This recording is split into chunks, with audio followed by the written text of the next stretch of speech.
देखिए विशाल, मैं इस वक्त बेरोत में हूँ जहाँ पर हर पल खतरा मंडरा रहा होता है। और इस वक्त यहाँ पे सुबह के 5:11 हुए हैं। जी। चूंकि 2.5 घंटे का फर्क है भारत और लेबनान में, तो मैं जी। आपको बता दूं कि इस वक्त बड़ी खबर यही है कि इसराइल ने ईरान पे हमला किया है और काफ़ी सारे फाइटर जेट्स का इस्तेमाल किया गया है। 100 के करीब जो हैं फाइटर जेट्स इस हमले के लिए इस्तेमाल किए गए हैं। और ईरान की तरफ से ये बताया जा रहा है कि जितने भी अटैक्स इसराइल की तरफ से आज हुए जी। उनको जो है नाकाम कर दिया गया है, क्योंकि इसराइल ने लगातार हमला करने की कोशिश की, लेकिन जो ईरान के पास एयर डिफेंस सिस्टम है, ईरान जी। का दावा है कि उस हमले को नाकाम किया गया। चूंकि पहले ही ये समझा जा रहा था कि इसराइल की तरफ से ईरान पे हमला किया जाएगा। जैसा कि आपको मालूम होगा कि जी। जब हसन नसरुल्लाह पे हमला किया गया उसके फौरन बाद जो है ईरान की तरफ से तकरीबन 180 बैलिस्टिक मिसाइल इसराइल पे दागे गए थे। लेकिन इसराइल लगातार लेबनान पे अटैक कर रहा है और गाजा में भी हमले कर रहा है। चूंकि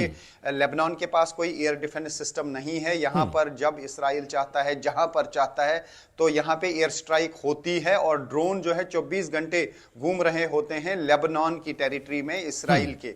लेकिन ईरान के साथ ऐसा मुमकिन नहीं हो सकता है, क्योंकि ईरान के पास स्ट्रॉन्ग एयर डिफेंस सिस्टम है। जिस तरीके से इसराइल के पास आयरन डोम है एयर डिफेंस सिस्टम, लेकिन दूसरी तरफ से हिजबुल्लाह जो है लगातार इसराइल पे अटैक कर रहा है। जहां तक आपने जर्नलिस्ट की बात कही जी। थी, यहाँ पे अबैया एरिया है और एक एरिया में साउथ लेबनान के उस बिल्डिंग पे हमला किया गया जहां पर जर्नलिस्ट रुके हुए थे और उसमें 3 जर्नलिस्ट की मौत हुई, कुछ और लोग जख्मी हुए हैं। अभी तक लेबनान में करीब 2600 से ज्यादा लोगों की मौत हुई है, 12,000 से ज्यादा घायल हुए हैं और तकरीबन 16 लाख लोग जो हैं वो बेघर हुए हैं। लेकिन ईरान पे जो हमला हुआ है, तो ये कहा जा सकता है कि एस्केलेशन बढ़ सकती है। नेटो फोर्सेस ने भी एक स्टेटमेंट जारी किया है और कहा है कि ईरान के खिलाफ इसराइल को हर मुमकिन मदद नेटो फोर्सेस की तरफ से दी जाएगी और जो भी देश ईरान को मदद करेगा वो नेटो के दुश्मन देश समझे जाएंगे। तो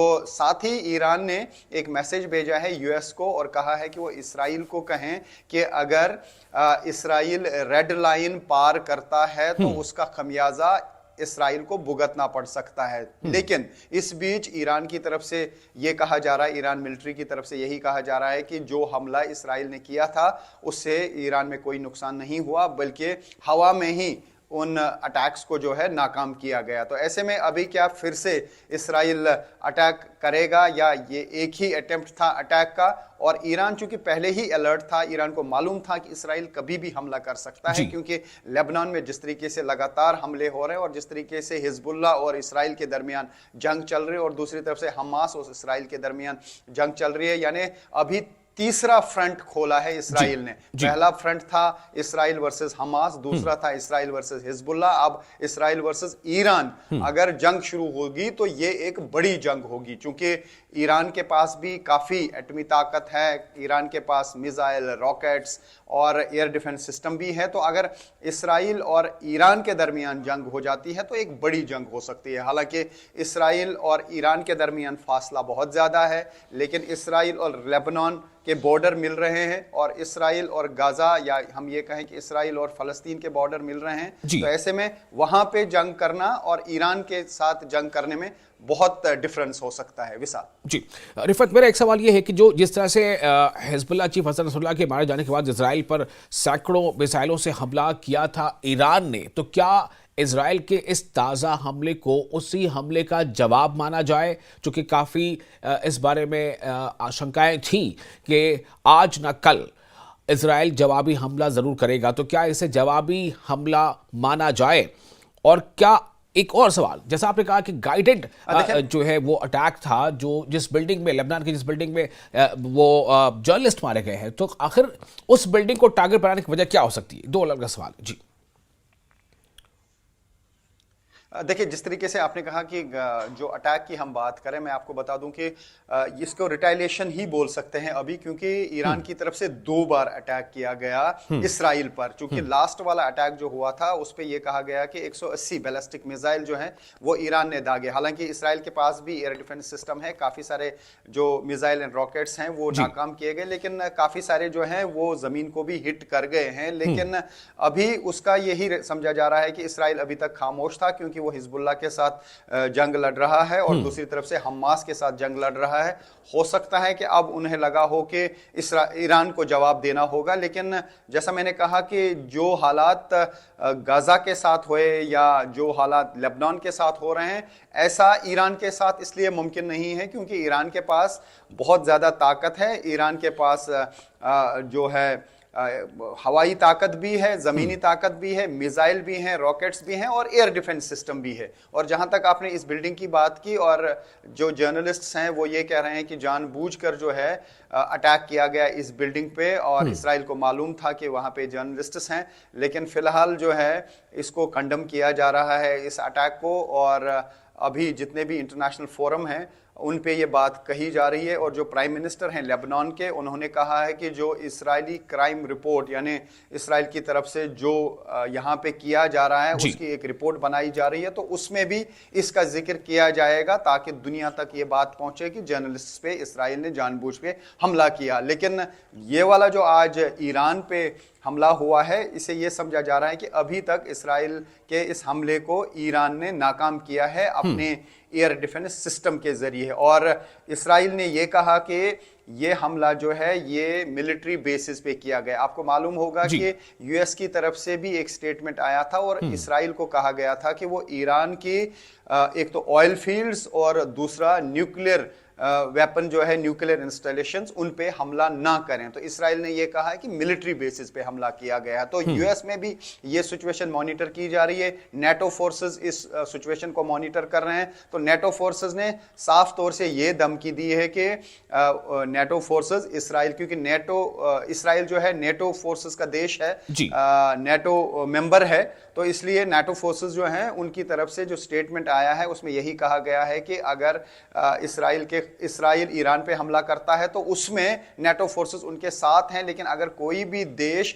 इस बीच आएगा ईरान की मदद करने के लिए तो उसको भी नेटो फोर्सेस अपना दुश्मन समझेंगे। बिल्कुल। रिफत, एक और बात, जो अभी इजरायली हमले का जिक्र हम लोग जो कर रहे हैं उसमें ईरान में खास तौर से तेहरान में ये हमले ज़्यादा हुए हैं, बमबारी हुई है तेहरान के जो मिलिट्री बेसिस, जैसा आप बता रहे हैं, जो रिपोर्ट्स आ रही हैं, तो क्या ये माना जाए कि इजराइल ने जो हमला किया है वो ईरान की राजधानी तेहरान और वहां के मिलिट्री बेसिस पर, तो इसका मतलब सीधा सीधा कहीं ये माना जाए कि सीधे तौर पर अब हेड ऑन जो है इजराइल वर्सेस ईरान होने जा रहा है? और अगर ऐसी स्थिति बनती है तो एक तरफ इजराइल के पीछे नाटो है, तो फिर ईरान के पीछे कौन होगा? देखिए, अगर हम ये कहें कि ईरान के पीछे रूस है, ईरान के पीछे चाइना हो सकता है, तो ये कहा जा सकता है कि फिर ये वर्ल्ड वार 3 शुरू हो सकता है, क्योंकि नेटो फोर्सेस के काफी सारी कंट्रीज साथ में हैं। और दूसरी तरफ से अगर रूस के बारे में ये कहा जा रहा है कि रूस की तरफ से काफी सारा मदद जो है वो ईरान को फराहम किया जा सकता है और ईरान को फराहम किया भी गया है। उसमें कुछ फाइटर जेट्स भी हैं और भी S-400 जो फाइटर जेट है उसके बारे में कहा जा रहा है कि वो मिल चुके हैं या मिलने वाले हैं ईरान को। तो ये कहा जा सकता है कि फिर हो सकता है कि बाकी देश भी मदद करे ईरान की, और दूसरी तरफ से यहाँ से नेटो फोर्सेस हैं यानी अमेरिका भी उसमें साथ होगा और बाकी जो नेटो देश हैं वो भी साथ में होंगे। रिफत, तो एक छोटा सा सवाल आप में जोड़ना चाहूंगा, समय कम है, कि अभी रिसेंटली हमने देखा कि ब्रिक्स सम्मेलन में बहुत सारे ऐसे देश मिले और उन देशों के आपस में मिलने के बाद चर्चा, जाहिर सी बात है कि इस विषय पर भी चर्चा जरूर हुई होगी, लेकिन जो इजराइल की तरफ से हमला अवेटेड था वो हमला तब होता है जब ब्रिक्स में कई देश मिलते हैं। क्या कोई संकेत है? देखिए, बिल्कुल वहां पे देखिए, हालांकि काफी सारे लोगों के साथ व्लादिमीर पुतिन के फोटो देखे गए या वो हर किसी लीडर के साथ वहां पे मिले, उसमें चाइना भी शामिल है, उसमें भारत भी शामिल है, उसमें बाकी देश भी हैं, क्योंकि ब्रिक्स समिट जो हुआ था तो उसमें जितने भी मेंबर्स थे उनके लीडर्स आपस में मिलते हैं। लेकिन जब जंग होती है तो हर किसी की अपनी अपनी इंटरेस्ट रहती है, क्योंकि भारत का स्टैंड बिल्कुल न्यूट्रल रहा है। जब यूक्रेन और रूस का युद्ध शुरू हुआ उसमें भी इंडिया का स्टैंड न्यूट्रल था। अभी इसराइल और लेबनान के दरमियान जो जंग चल रही है उसमें भी भारत न्यूट्रल है। और आपको मालूम होगा कि भारत की तरफ से एक रिलीफ का जो कंसाइनमेंट्स हैं लगातार लेबनान आ रहे हैं, तो क्योंकि ह्यूमैनिटेरियन एड जो है वो लगातार भारत की तरफ से जारी है। लेकिन इस जंग में ईरान को कौन साथ देगा, कौन कौन देश जो है साथ में आएंगे, क्या रूस डायरेक्टली सपोर्ट करेगा तो उसका मतलब है कि फिर नेटो फोर्सेस के निशाने पे डायरेक्टली रूस आएगा। वैसे भी उनके निशाने पे रूस है और अमेरिका एक बड़ा दुश्मन रूस को समझता है, इसराइल भी एक बड़ा दुश्मन रूस को समझता है और यूक्रेन का दुश्मन तो रूस है ही। तो क्या फिर नेटो फोर्सेस जो हैं एक साथ, क्योंकि आपको मालूम है कि नेटो फोर्सेस की तरफ से यूक्रेन को कोई सपोर्ट नहीं मिला क्योंकि यूक्रेन नेटो का कोई मेंबर नहीं है। हालांकि नेटो फोर्सेस जो हैं वो चाहते हैं कि यूक्रेन को वो अपना मेंबर बनाए, लेकिन उसी पे रूस की आपत्ति थी, उसी पे रूस ऐतराज कर रहा था और यही वजह है कि यूक्रेन और रूस के दरमियान लगातार जंग चल रही है। तो फिर नेटो फोर्सेस वर्सेस क्या फिर रूस और ईरान हो जाएगा, ये आने वाला वक्त बताएगा, लेकिन फिर ये कहा जा सकता है कि वर्ल्ड वॉर 3 फिर वही होगा। बिल्कुल। सो रिफात, बहुत शुक्रिया आपका फिलहाल तमाम जानकारी के लिए। बस इसी कोशिश के साथ